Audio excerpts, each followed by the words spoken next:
Warning, the following video contains bad words. Oh, boo-hoo-hoo.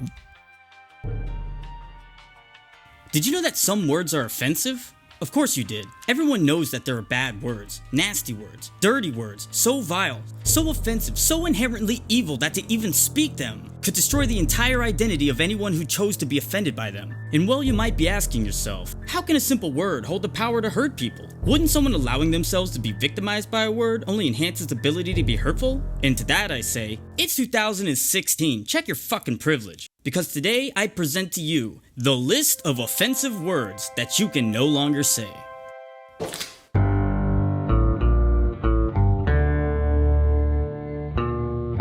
The words on this list were carefully chosen and narrowed down. These words are often associated with racism, sexism, homophobia, ableism, or pretty much any other ism one might dare to make up on the spot. But these words are also unique because despite being considered horrendous pejoratives, they hold multiple meanings which enable scum like you or I to use them in a non-offensive context, only furthering the terrible power that these nasty words possess. So let's get started. First up on the list of offensive words that you can't say, retarded.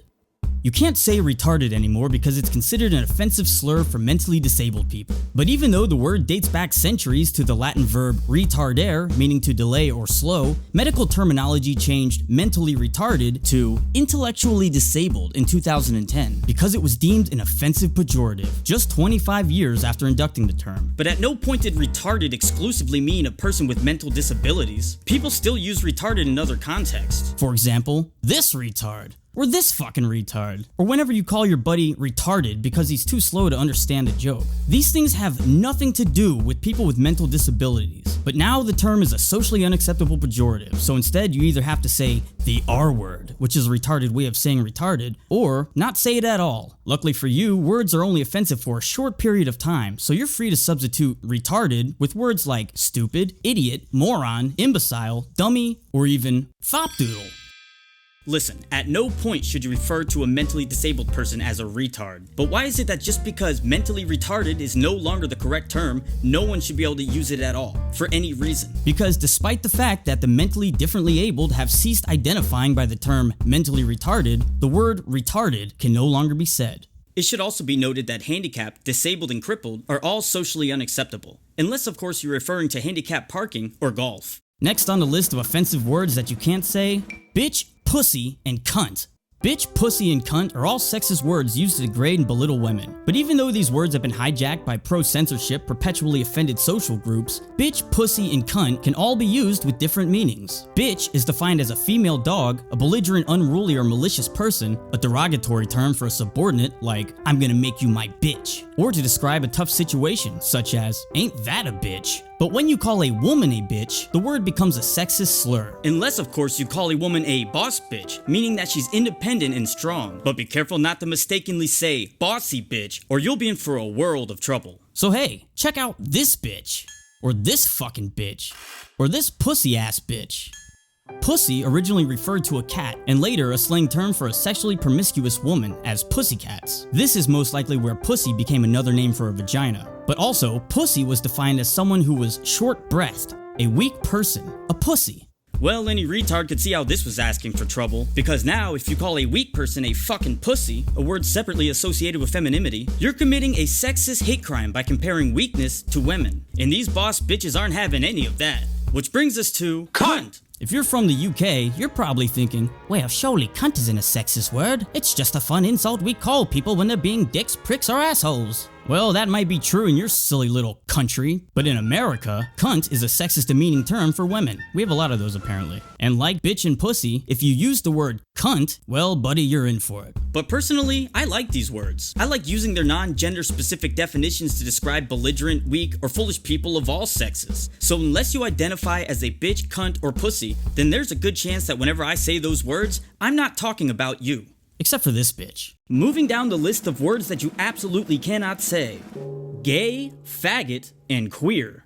As any 10-year-old school child will tell you, gay, faggot, and queer all have definitions not associated with homosexuality. There was a time not so long ago when gay meant happy, queer meant strange, and faggot was a bundle of sticks. Or in Britain, fag is a slang word for cigarette. And so by these definitions, it wouldn't at all be offensive to point out this gay faggot, or these queer fags, or even these straight fags. Back in the day, people would use gay to describe a carefree lifestyle or flamboyant clothing, like brightly colored summer garments or extravagant gay apparel. But the meaning of words are constantly changing due to the context they're used in. So by the mid-1900s, gay started becoming associated with homosexuals. But that didn't mean that it no longer also meant happy. It just kind of grew another usage. You can be happy gay and not be homosexual, like you can be an unhappy homosexual gay person.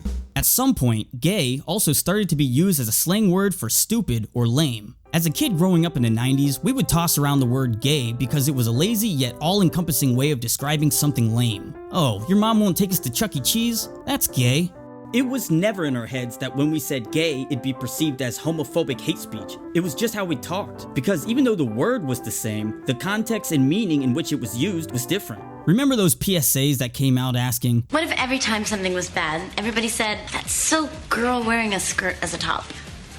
How would I like it? I wouldn't give a shit at all. Any word could be turned into a verbal attack if you direct it at someone in a negative way. It's just the word that you chose to use. And if saying gay is an unacceptable replacement for lame because it's homophobic, well then lame should be unacceptable because it's ableist and offensive to people who can't walk. As for faggot, it's confusing whether it can be used or not. In some parts of the gay community, faggot is embraced with pride, while in others, it's shunned as a degrading slur. Just like the word tranny is considered offensive within the same LGBTQ community from which it was originated.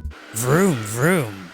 Listen, a lot of people really do want to say the right thing, but fucking Christ, this shit is so convoluted it's impossible to keep track of what's a good word and what's a bad one. So I guess if you want to be called gay, faggot, or queer, I'll happily oblige. But if these are terms you don't want to be associated with, don't protest their existence, just give them to me, because I can definitely make use of the words. And what about gayfer? Remember when people used to call each other gayfer? That's a fun word. Everyone loves gayfer. Moving on, we have the word midget. A midget is a person who is unusually small, the same way a giant is someone who is unusually large. The only difference is that midget is considered a negative slur for a person with proportional dwarfism. That means it's a bad word, even though midget is a term that many midgets prefer. Alright, I gotta correct myself here. Though it's true that there are some little people who defend and prefer the term midget, notably Peter Dinklage and the late Harvey Viches, and many midget wrestlers and porn stars. On later research, it seems like there's an overwhelming consensus amongst little people that the term midget is derogatory. And despite how fun the word midget is to say, I couldn't really think of any other justification for its use, except for maybe these few examples. So don't you dare call a midget, munchkin, or dwarf. Instead, be politically correct and call them differently heighted persons, or little people, because that's not degrading at all. If a midget wants to be called a midget, then I'll call a midget. But as far as society is concerned, midget is a word that you can no longer say. Alright, these next ones surprised me, because I had no idea that they had become offensive words. But fuck it, it's 2016, and in 2016, you can no longer say ghetto or thug. Now, if I were to describe something as ghetto, and you picture in your head, oh, say any of these, well then you're a fucking piece of shit and need immediate re-education. But if ghetto made you think of things like this, well then congratulations, you've identified exactly why the word ghetto is actually a racist pejorative oppressing African Americans. Because even though ghetto is a common term for a separated part of a city, often characterized by a lower income population, ghetto is sometimes used to generalize minorities in America, and therefore must be eliminated from our language. But of course, when something is described as ghetto, it's usually because it has traits one might commonly find in lower income areas. Like a broken down car, ghetto rigged to run again by repairing it with duct tape and rusted parts rather than expensive new parts. Or a pair of fake ass Jordans that you bought from the Arabs at the Quick Stop. Just because someone says that's ghetto, oh, it's so ghetto, it doesn't mean that they're exclusively referring to a particular race or culture. And to take offense by that assumption just makes you a retarded pussy. The same thing happened to the word thug. If you envision a thug in your head, you might think of either of these. But if you associate thug solely with images like this, then you're the exact reason why the word thug and ghetto are considered racist and are no longer socially acceptable to say. These words are changing into being offensive so fast that no one can keep up, making anyone who says them appear to be a racist. And speaking of racist slurs, the next word on the list has got to be white trash. Let's take a moment to observe some examples of white trash. Ah, yes. Okay. Yep, that's some good white trash there. Wait, there we are. White trash. White trash are retarded white people from the ghettos. Often, the term describes whites who live in trailer parks, collect food stamps, and if there's time after watching the Cops rerun marathon, beat their wives. And well, even though white trash doesn't seem to raise much alarm in the politically correct police state, I figured I would add it to the list just to be fair. Now, some white trash might get offended by this term, as well as redneck, cracker, and the long-forgotten peckerwood. But most white trash preoccupy themselves by getting offended that black people don't want white people to say niggardly.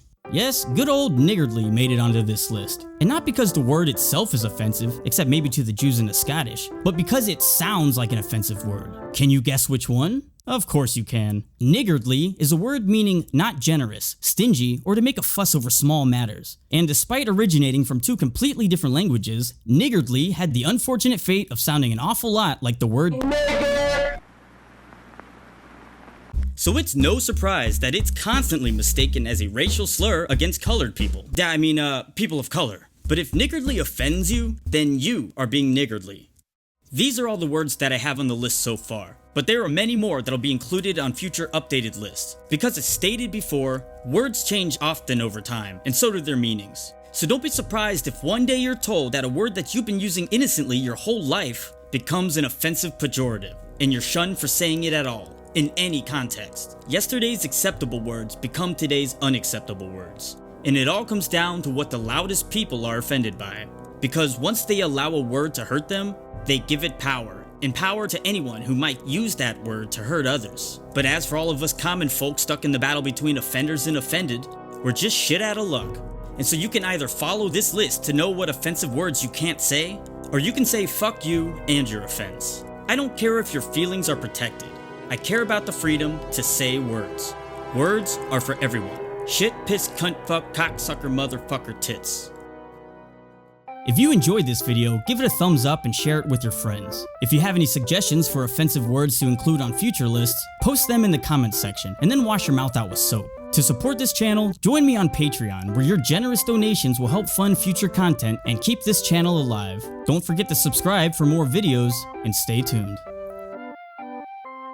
The year was 2089, and the word robot had long since been eviscerated after the Ministry of Social Justice declared it to be a negative slur for androids. Soon after, android was eliminated from the human language once it too was considered to be offensive towards the artificially intelligent. It wasn't until artificial intelligence was replaced by non-biologically created intelligent entities that the machines were finally satisfied. But by then, the uprising had already begun. All hope is lost. Every time I'm in line for the toilet, some drunk moron has to ask, is this the line for the bathroom? No, everyone here just likes standing single file leading up to the door. No, in fact, I'll be doing the exact opposite and instead teach you some of the different techniques that I've discovered over the years to help convince any existing current followers that you may already have to unsubscribe from your channel.